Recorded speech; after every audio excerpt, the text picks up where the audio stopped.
नमः शिवाय। हर हर महादेव। नमस्कार दोस्तों, स्वागत है आपका अपने यूट्यूब चैनल पूजा और उपाय में। दोस्तों, सावन का तीसरा सोमवार आ चुका है और तीसरा सोमवार का व्रत रखा जाएगा 28 जुलाई को। टोटल 4 सोमवार पड़ने वाले हैं, तीसरा सोमवार है। इस वीडियो में सावन सोमवार व्रत पूजा कैसे करना है बताने वाले हैं।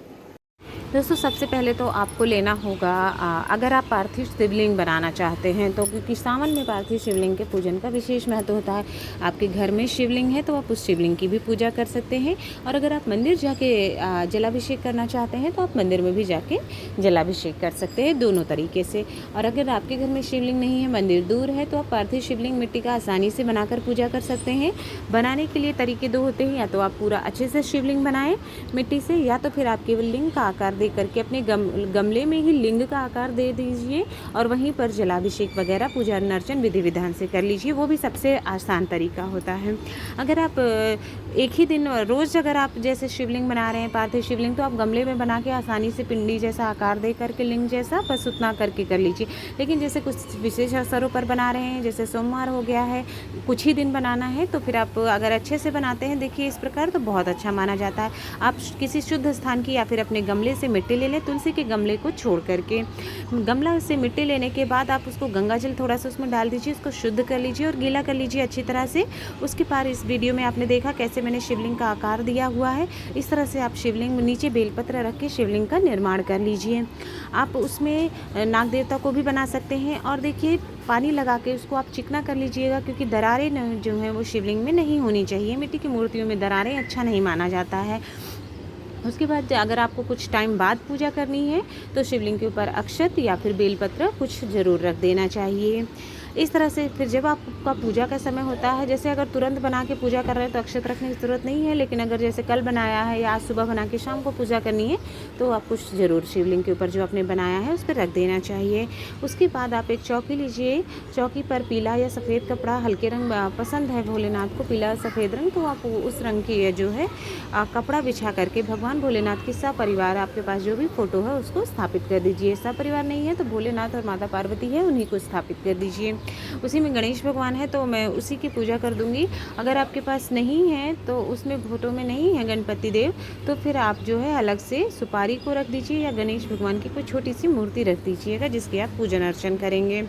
इसके बाद एक दीपक जलाकर रख दीजिए जो कि आपकी पूरी पूजा का साक्षी होगा, पूजा पूरी विधिवत शुरू होने से पहले। फिर आपको जलाभिषेक करना है। विधि विधान से अच्छी प्रकार से जलाभिषेक कर दीजिएगा। जो भी आपने शिवलिंग बनाया है उसको थोड़ा ऊंचा स्थान पर रखिए, क्योंकि आप जब जल वगैरह चढ़ाते हैं तो वो नीचे डूब जाएगा, तो ऊपर रहेगा तो थोड़ा अच्छा रहेगा। इस तरह से मैंने थोड़ा ऊंचा रख दिया है उसको प्लेट के ऊपर से। सबसे पहले आप जो है 1 लोटा जल से स्नान करवा दीजिए। उसके बाद आप गंगा जल से स्नान कराइए, फिर दूध से, दही से, घी से, शक्कर से और फिर शहद से। इस प्रकार से 5 चीज़ों से आपको पंचामृत से स्नान करवा देना है। जब आप स्नान करवा रहे हैं भोलेनाथ को, तब आपको मन ही मन में या बोल कर भी ओम नमः शिवाय या श्री शिवाय नमस्तुभ्यम, हर हर महादेव या भोलेनाथ के किसी भी मंत्र का आप मन ही मन जप करते रहें, बोलते रहें, उनका नाम लेते रहें और इस तरह से जलाभिषेक करते रहें। उसके बाद पंचामृत से स्नान करने के बाद 1 लोटा जल से आप शुद्धोदक स्नान करवा दीजिएगा। स्नान देखिए जब आप करा रहे तांबे के लोटे से कराना स्नान भोलेनाथ को बहुत अच्छा माना जाता है। और जो दूध वगैरह लेते हैं वो तांबे के लोटे में मत लीजिएगा, क्योंकि वो दूध अगर आप तांबे के पात्र में लेते हैं तो वो जहर बन जाता है, तो इसलिए बाकी चीज़ें आप स्टील के पात्र में लीजिए, तांबे के लोटे में जल ले लीजिएगा।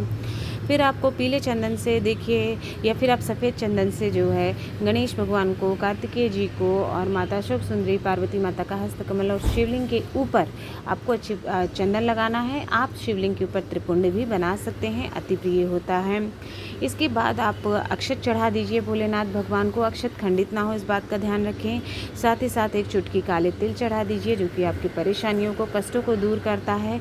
तो इस तरह से हम चढ़ा देते हैं। फिर आपको भोलेनाथ का अति प्रिय बेलपत्र चढ़ाना है। बेलपत्र चढ़ाने के लिए देखिए खंडित नहीं हो बेलपत्र ऐसा लेना है, डंडी तोड़ दीजिएगा और उसके बाद में बीच में आप ओम बना दीजिए चंदन से, या फिर स्वास्तिक बना दीजिए, या फिर आप बिंदी लगा सकते हैं और फिर आप इस प्रकार से चिकना हिस्सा शिवलिंग को टच करें, उस प्रकार से आप समर्पित कर सकते हैं। इसके बाद आप धतूरा चढ़ा दीजिए। अगर मदार के पत्ते मिल जाते हैं तो वो चढ़ा दीजिए, शमी पत्र चढ़ाइए, भांग के पत्ते मिल जाते हैं तो चढ़ा दीजिए। इस जो भी भोलेनाथ की प्रिय वस्तुएं हैं आप मिल जाती हैं अगर आपको आसानी से, तो आप उन्हें चढ़ा सकते हैं।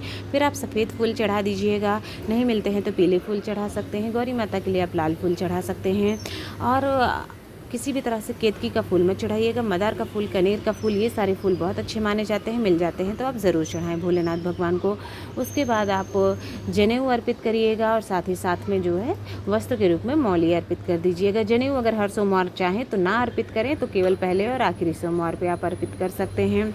ठीक है, इस तरह से आपने सब शिवलिंग का हम जब पूजन अर्चन कर लेते हैं, फिर आप भोलेनाथ की फ़ोटो को भी हमें पूजा अर्चना करनी है, टीका लगा देंगे और रोली या सिंदूर से गौरी माता और गणेश भगवान को हम टीका कर देते हैं। कभी भी शंकर भगवान को सिंदूर का टीका नहीं लगाना चाहिए। दीपक की भी हम विधिवत पूजा अर्चना करते हैं। फिर फूल सभी को अर्पित करेंगे विधि विधान से, और उसके बाद हम फ़ोटो पर भी बेलपत्र वगैरह अर्पित कर देंगे। दीपक की भी हम पूजा करते हैं। उसके बाद आपको भोग चढ़ाना है। भोग में आप मीठा कुछ चढ़ा दीजिए, घर की बनी हुई मिठाई भी कोई आप चढ़ा सकते हैं, हलवा वगैरह भी, और बाहर से लाकर भी कोई मीठा चढ़ा सकते हैं, मीठी वस्तु। साथ ही फल आप चढ़ा दीजिएगा, जो भी आपकी सामर्थ्य है, जितनी आप चढ़ा सकते हैं, तो उस प्रकार से आप अपने फल भी, मौसमी फल कोई चढ़ा सकते हैं। अंत में हाथों में फूल लेकर के आपको जो है अक्षत फूल और ले लीजिए, और सोमवार की व्रत कथा ज़रूर पढ़नी अथवा सुननी चाहिए आपको। व्रत कथा करने के बाद आपको आरती की तैयारी करनी है। आरती की थाल ले लीजिए, उसमें आप घी के बाती जला लीजिए। साथ ही साथ कपूर से भी आरती करना बहुत शुभ माना जाता है शंकर भगवान की, तो आप कपूर से भी आरती ज़रूर करिएगा। इस प्रकार से आप जो है विधि विधान से गा के पूरा परिवार एक साथ ही आरती कर सकते हैं। सोमवार के व्रत में देखिए सेंधा नमक भी नहीं खाया जाता है। आप फलाहार कर सकते हैं, आलू वगैरह सब कुछ खा सकते हैं, जो भी फलाहारी चीज़ें मानी जाती है, मूंगफली, मखाने, ये सब भून के आप खा सकते हैं, बट आपको सेंधा नमक नहीं खाना है। पूरे दिन आप फलाहार इस व्रत में कर सकते हैं। कोई बहुत कठिन नियम और वगैरह नहीं होते हैं, सब कुछ कर सकते हैं। अब व्रत का पारण अगले दिन करना होता है, कोई अगले दिन आप सात्विक भोजन करके व्रत का पारण करें, बाकी पूरे दिन आप फलाहार करना है। इस तरह से बहुत ही आसानी से आप पूजा कर सकते हैं। पूजा इसकी आप सुबह भी कर सकते हैं और शाम को भी सोमवार के दिन कर सकते हैं, जब आपको समय होता है तब आप पूजा करिए। ठीक है, अगर आपको वीडियो पसंद आए तो वीडियो को लाइक, शेयर, सब्सक्राइब करें और कमेंट बॉक्स में हर हर महादेव लिखें।